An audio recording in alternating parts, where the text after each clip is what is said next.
DMV 250, sponsored by Visit Williamsburg.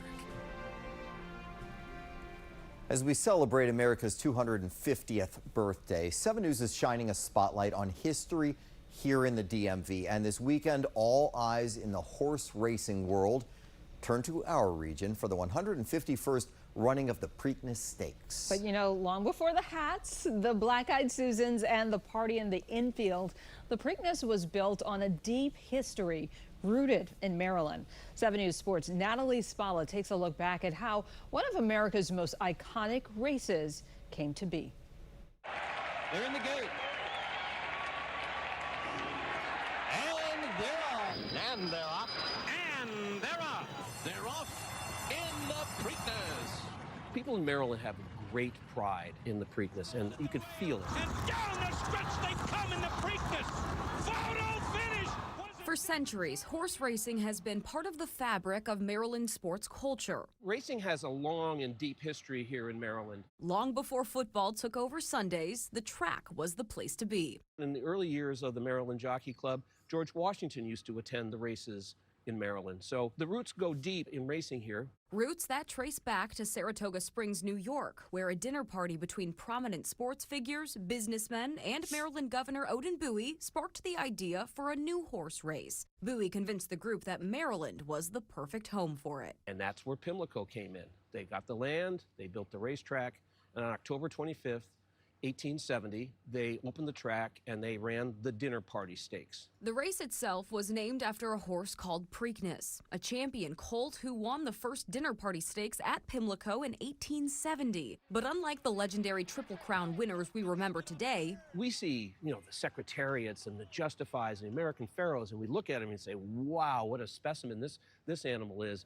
Apparently, Preakness wasn't one of those. And his story didn't have a Hollywood ending. After retiring to England once his racing days were over, Preakness was shot and killed by the Duke of Hamilton. Reports from the time, while somewhat murky, said the horse had become temperamental. Preakness had a kind of an unusual start to his career and certainly a violent and, kind of sad end to his life. Today's focal point in American sports, Preakness Day. But the race bearing his name grew into one of the crown jewels of American sports. Pimlico had found its way into the top echelon of American racetracks. Pimlico, Maryland, and the Preakness. A place filled with history. Thundering into the home stretch, it's complete. Much like some of the most iconic venues in the country. Wrigley Field, you think of it as Fenway Park, a place that has, stood for decades and decades and decades. And while the grandstand holds the history, the infield has built its own legend over the years. In the infield, the young and the restless have been here since early morning. A young journalist at the time, Kane remembers his first trip to Pimlico in 1995. Whoa.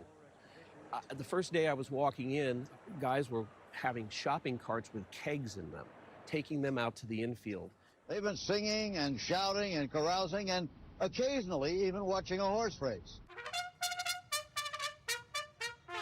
As the race makes a quick pit stop in Laurel while Pimlico undergoes reconstruction, the race faces questions about its future. This weekend marks another year the Kentucky Derby winner won't compete. The Triple Crown has gotten sold so heavily through the years. Well, there can't be a Triple Crown if the Derby winner doesn't come to Baltimore. There's going to have to be a change. We can't have this race run 2 weeks after the Derby and expect participation of the Derby winner. Horsemen just don't want to run their horses back that soon. It's changed. But even as the sport evolves, the heart of Preakness Week remains the same, a celebration of Maryland, its people, and its history.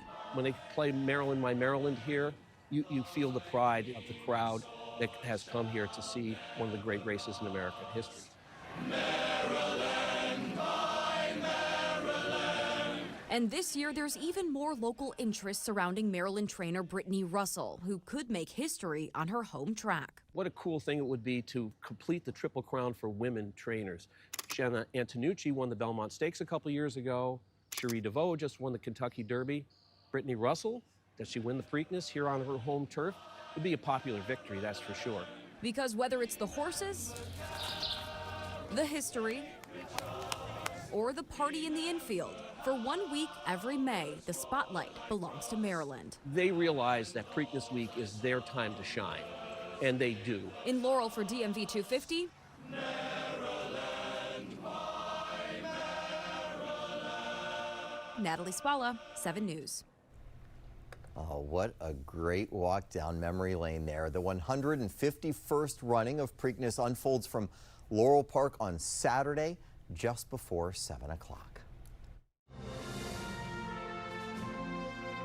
DMV 250, sponsored by Visit Williamsburg.